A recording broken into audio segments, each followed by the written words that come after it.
Well, hello everybody. Thank you for being here. My name is Janis Silniks and this is my colleague Ejus Miķelsons. Hi. We are creating a science podcast, zinātne vai muļķības, or as we translated it, science or nonsense. Probably a majority of you haven't seen it, so I will just give you a quick brief. What are we doing?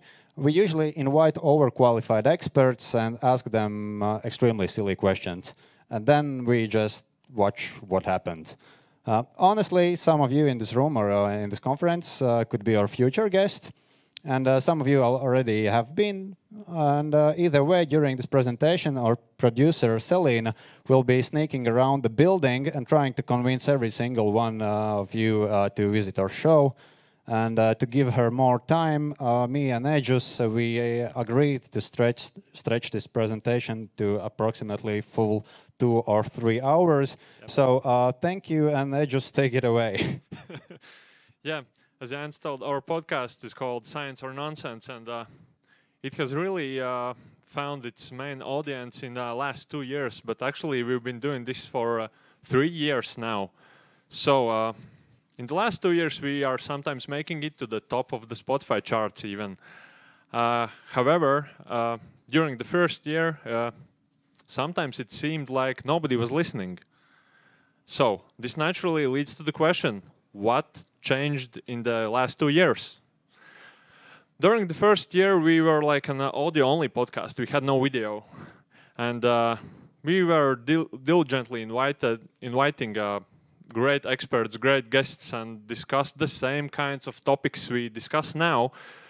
Basically, we were doing the same things we are doing now in these 2 past years. But the audience just wasn't there for the first year. So, yeah, even though we were doing pretty much the same that we are doing currently, our audience, as I just mentioned, wasn't very big. It was just a few friends. It was a couple of hundred of people who found us through Delphi website. Yes, Delphi itself has a lot of users, but it turns out that even shows under the Delphi umbrella still have to work hard to get noticed. And for me personally, that was actually a bit disappointing because, to be honest, I was really hoping for some sweet deal and some, easy money and fame, but but no, it didn't work that way. We had to work, actually. And sometimes our articles got good attention, but the podcast usually ended up buried somewhere deep in the long Spotify list where, well, let's be honest, nobody actually scrolls that far. And in the picture, you can see how the podcast looked in the very first year. This was Ejus' cat. He actually made a tinfoil hat for her, yeah. Yeah, I remember you were sitting at home and like, what are you doing? And he's like, I'm making a tinfoil hat for my cat. Why do you need it? For the photo shoot, yeah. Yeah. So, yeah, this was not a successful branding. No. So, yeah. But we made a pivotal decision in the last 2 years, and we thought that it would be a good idea to attach faces to the voices of our podcast. These 2 faces, of course, a bold move, I know. And of course, it's not just about us, it's mainly about our guests or experts. So I personally believe that there's a more, the people put more trust in somebody who they can see, the expressions, they laugh with us, they feel confused when we ask them silly questions. So we thought it would be a good idea to add a video to our audio content. And it also turns out that adding faces to the voices of our podcast, it kind of helped to strengthen our brand, and not only the brand of the podcast, but we started to get recognized on the streets and in most unexpected places and times. I remember this one time I was like, just a few minutes after a workout, I was like fully concentrated in the supermarket on picking apart 2 very similar types of ham and deciding what to eat for dinner. And that one woman came up to me and she said, like, oh, you're that guy from the Science or Nonsense podcast, right? So what's your next topic? And I was so concentrated on the ham that I almost told her it was about a ham. And the next thing that it's worth mentioning, I had a very, very splendid black eye at the moment.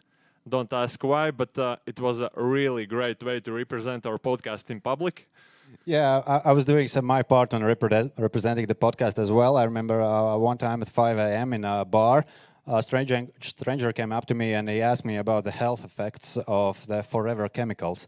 And I'll be honest, I wasn't ready for that conversation at 5 a.m. at the bar, and especially since we did that episode 3 years from that conversation. So sometimes you just have to admit your defeat, and although I did my best, if there's somebody in Cesis that believes the government is poisoning him through the frying pans and forever chemicals, that one's on me. And I just wanted to add that the statistics behind me, this is the Spotify downloads from our first season, well, when nobody was listening to us. You can see that maximum does approximately 2,000 in March. Yeah. A little bit less, yeah, but that's during the whole month, and the faces we added to the podcast were these ones. So quite a rebranding from those two cats. Yeah, of course, and it turns out as soon as we started, like creating video content, people suddenly started to listen to our audio content more, which seems like strange, but it did happen. So these are the stats from our 2 last seasons. And it is including the first one, yeah, from the 2022. Yeah, you can clearly see the point where we started to make a video content. So maybe Jan, elaborate more on what happened. Yeah, there are some good news. It turned out that the content we were creating in the first season, which is, you can see, it's like where the flat line goes. The content itself was okay. It's not like we were creating crappy content, which would be the easiest. That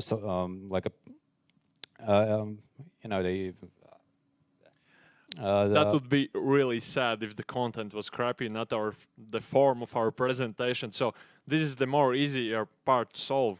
Yeah, it's a nicer problem to have. Just turn on the camera, Yeah, and we started to focus more on the video, and we basically started to copy what influencers are doing. And I saw the previous presentation, and pretty much the same tactics. Just film your face, talk about it, be present, talk about it honestly, and feel free to look silly and talk rubbish things. And stats will go on, because that's what people apparently like. And for example, I'm still trying to convince Edge to get lip fillers, but it doesn't work. I like them the way they are. So, but this new video strategy worked so effectively that we even decided to revisit our old episodes, the topics from our old episodes, but with video added on top. So it led to some strange conversations with our guests. Like I called them up, and or Selina did call them up. The first season I did it. The 2 and the 3rd season was it was Selina's job. So it led to some slightly strange conversations where I had to ask the guest to come to our podcast and talk about the same thing we did talk about a year prior. So they was like, "Whoa, we actually did cover this topic." I said, "Yeah, but this time actually somebody is listening." Yeah, but they answered that you were telling us that the first time also. Yeah, but this time I'm not lying. And so somehow we convinced them to come and redo the podcasts with video added.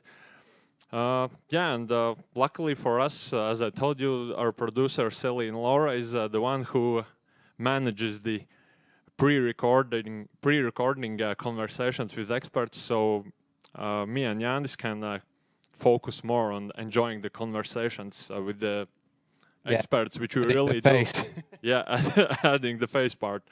So yeah, this brings us to explaining a bit more about what we do in the podcasts and how we manage, to break this flat line and give the podcast the boost you saw in the charts. Yeah, well, as mentioned before, we take popular myths and everyday questions, and then the things that regular people want to know. A little bit, our advantage is that we do have Delphi stats and Delphi archive, and we can see what people are interested. and what are the things that people are actually worried about. And in here you can see, will running destroy your knees? No. How fast does your body get rid of alcohol? Well, if you're asking this, you probably shouldn't be driving yet. How often is it normal to get sick? Well, 3 to 4 times per season. Simple and clear answers to the questions that people really want to know, the answers to from the experts that are actually qualified. Yeah, while I'm not producing this podcast with Yanis, my main job is to write pop science articles for Delphi campus. That is something I've been doing for like 5 years now, and I have learned some things during this journey. And from that experience, I have come to one shocking conclusion. People do not like to read long scientific articles in academic journals. But shocking, No. right?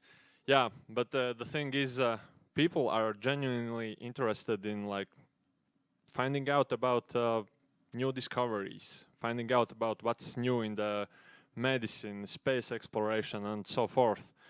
On one condition, you have to present it and explain it in a simple, concise, easy to understand language. So, what they often prefer and what I prefer is a concise video, 2, 3, 5, maybe 10 minutes, where somebody with a great deal of knowledge explains it to me like I'm 10 years old. That's it. Yeah, these are the stats from our TikTok account. I took it out like a few days ago. It's during the 1 year. It's not the all of the seasons, and these are only the views and the followers from the TikTok. Obviously, we also are using Instagram, Facebook Reels, YouTube, Twitter, and this is also the thing. My second job is working with social media, and nowadays when everything is vertical video and all of the social media platforms are built for vertical videos. If you make one piece of content, then you can easily spread it through all of the platforms. And if the content is good and it is working on the TikTok, it will most likely be interesting to people also on Instagram and Facebook and YouTube Shorts and WhatsApp stories. I don't know if someone uses. We don't use WhatsApp stories, by the way, but. You would be surprised. And one of the most popular pieces of content we had last year is about surprisingly simple question: how to properly remove a tick. The video was watched more than 500 million times. A million times, not a billion times. We're not there yet. Sorry, this was the presentation from the next year. This is the next year. Yeah, the billions for the next year. Yeah. And well, some people after seeing the clip go to listen to the full episode of the Zinātne vai muļķības, and then they get deeper and deeper into more detailed information. So that's that kind of information that would never go viral on the social media. For example, in this case, we talked about how the climate change increase the risk of malaria in Europe. How does the immune system actually work? And in the end, we get to show with the many layers a mix of fun facts, serious information, and some really low-class mediocre jokes like you are experiencing here today. And that's the thing that we try to do. We try to lure the people into watching our podcasts with these very Just simple. like the previous speaker told us, you need a hook. Yeah, you need a hook, and we are giving a hook with a tick. And it provides us opportunity to educate some people more if they decide to watch our full-length content. So to give you an example how seemingly silly questions lead to great discussions, we had one episode about possibility for extraterrestrial life, and we had one of the most well-known Latvian astronomers in the studio, Ilgonis Vilks, and biologist from Latvian University. And one of the questions was, do aliens like cottage cheese? Because one of our listeners wanted us to ask this question. Instead of dismissing it and telling us that this question is nonsense, Ilgons Vilks said, oh, that's a really interesting question, and it like led to a lengthy discussion about what we understand with the concept of life and how we as humans like see everything through uh, our own lens. And if we like cottage cheese, maybe the beings on another planet also would like to taste some cottage cheese. So yeah, seemingly silly question led to like 5 minutes of discussion about great things in life. Yeah, and if the real specialists and experts wouldn't answer these questions, then don't worry, the internet won't stay silent. We have loads of coaches, we have loads of enthusiasts, we have loads of trainers, and all kinds of pseudo experts with no actual qualification, and they will offer all of the answers the public needs. They will cover every question, and often they have shockingly dumb versions of answers. But hey, if you're not giving them some proper content, then they will find what they want to see. And yeah, we were talking about how to remove a tick. I remember from the episode, the expert told that she is fighting people who says to remove ticks with extreme with a heated knife. And I mean, technically, it might work actually if you remove the tick with a hot knife. You can It actually. does. I've done it, but with not heated knife. Yeah, you could actually do it with the chainsaw. You can just remove your arm, and the tick will be gone as well. But there are many more safer ways to do it, and that's why it's cool when experts come out and. One example of peak comedy we use in our podcast right here. Yeah. Let's use chainsaws. And here are just a few of the biohackings and the detox marathons and basically a lot of things we've seen. So yeah, we try to put. I would like to say we put a lot of effort in selecting our guests and doing thorough background checks. As to check on their qualifications and their knowledge. But we have some confessions to make. Yeah. There have been some times we accidentally came close to stepping into a pseudo-scientific field and with featuring guests with some pseudo-scientific leanings. Like it all ended well and we had no complaints about our content, but we had a valuable lesson from people in the scientific field, from the professionals about the need to be even more like thorough when assessing our guest qualifications.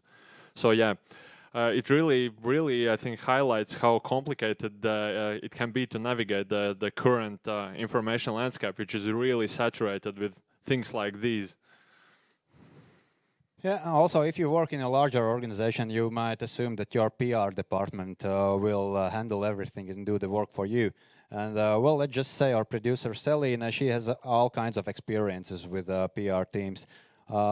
Sometimes they are great, actually. They sometimes do good work. But sometimes they are trying very hard to talk you out from coming to the shows.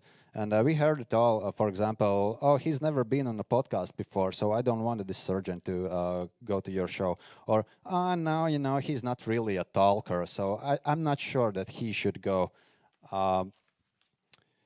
Give me 2 weeks to think about it. The podcast in like a week or something. But yeah, give me 2 weeks, 2 months. We will think about it and never get back to it. Or can you send me all of the questions in advance?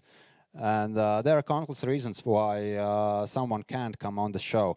But not a single time and has anyone complained after episode is actually out. Neither the guest, neither the PR department. So that's why being open and accessible actually really matters, especially when we are searching for guests and when we are talking to the PR teams or straight to the scientists. It is crucial that we can find them either on social media, either on the websites, and if there's some problems with the PR team, then it's nice to have your email somewhere out there where we can actually write straight to you and then hear what PR department has to say after we are talking straight to you. Sometimes they are angry. Yeah, sometimes they are, but if the show is good, then they actually don't have the reason to be angry, and then the next time they've been more helpful. That's how Selina makes most of her new friends now. Yeah. And another common concern that the scientists and PR teams have is that our expert is super specialized. They're afraid to talk outside of their own field. But let's be clear, you saw the questions previously. We're not going to ask the nutrition to explain quantum physics, and we won't be asking quantum physicists to explain nutritionists' job. So and honestly, yeah, if someone has spent years studying specific topics on infectious diseases, then most likely he will also be qualified enough to tell that a tick shouldn't be removed with a hot knife. So, or that, like the bottom line message I think here is it's super crucial to be available. Yeah, of course. Like Jans and I are definitely not specialists in practically any of the fields we cover in our podcast. I would say not any, but none of the fields we cover in our podcast. However, what we do bring to the table is more than 10 years of experience in media. So I think that allows us to understand how to best package and deliver the important messages the experts and the scientists have to say to the broader audience. Yeah, so as our yeah, this is a team. As you can see, we are dressed as painters because we have these white painting suits on. This is our producer, Celine. And our message is plain and simple.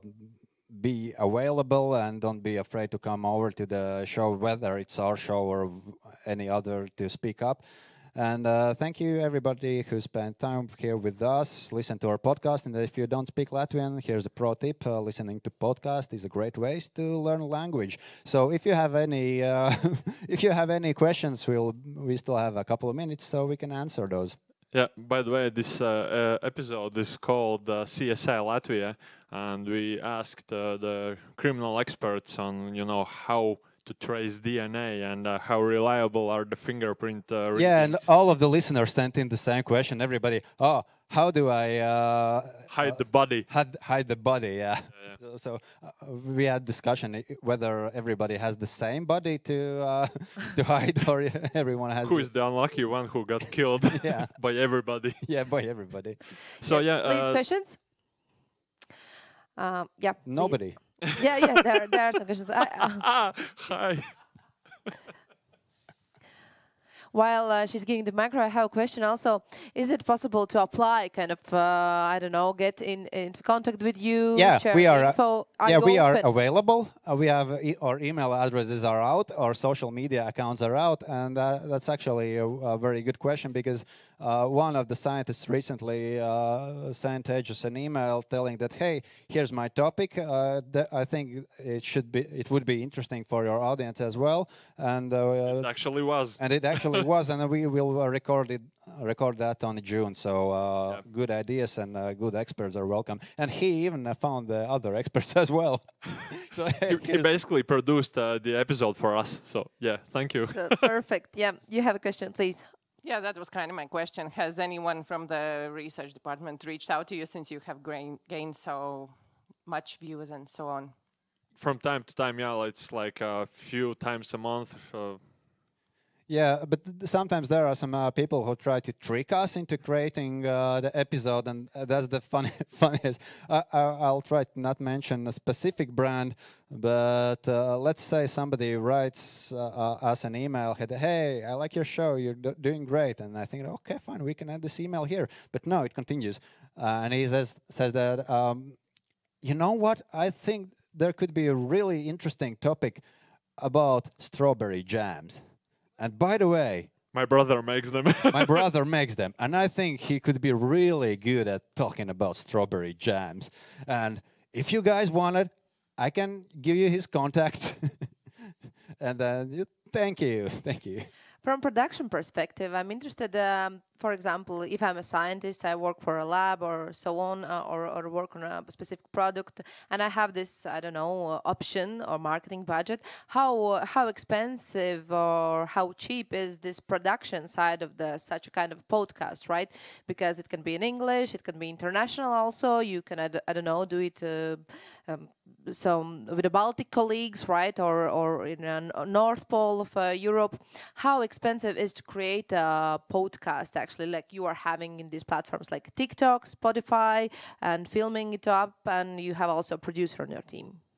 So the first thing to mention is that we are producing it under the umbrella of Delphi. So we did not have to invest in our own studio, in our own gear, and But the first year was pretty basic. We basically had just 2 microphones and Yeah. no cameras or anything. So I think the technical part is actually pretty simple, and the brands can create their own podcasts in a quite simple way. Because it's also a good idea, right, for a brand. Yeah, and as I mentioned in the previous presentation, also just creating a content, it doesn't take more than an iPhone and a mobile microphone. So anyone can get that from any shop under like $50. I mean, for the microphone. So if you really want to do that, the production costs is not issue. Of course, we are happy to have a Delphi studio now with 3 Blackmagic cameras and a photographer and a videographer and a producer, and as I told before, yeah, we went a long way until we got there through that first year. So I would advise just testing out the content strategies and start creating, and then you can see, you start. Maybe you need some better like lights, or you need some background or something. You will create your first podcast or a video episode, and then you'll see what you're missing. Yeah, but I think the main thing is the content, right? Yeah, And exactly. content Of course. is always the king, and it wins everything. Exactly. Yeah. I wanted to add that if you don't have a good content, that no matter how good your lights or your cameras are, people won't pay attention. So, But also, everyone, I think, and I strongly believe that because we've done so many episodes with so many different topics, and for every topic and every episode, we always find something that is very interesting in those episodes. And if you are working in your very specific field, you probably yourself don't think that it's very interesting. But for the people outside of it, there are so many questions that aligns with your work. Thank you. Thank you very much. With this beautiful discussion, we are coming to an end to this growth stage today. I was really happy to be here with you here, and also thank you everyone who watched us online. It was really a pleasure to host Growth Stage 3rd time in a row. My name is Kristina Staken, and I wish you really pleasant Deep Tech Atelier also tomorrow. Please watch us online and attend it tomorrow also. Thank you very much. Thank you.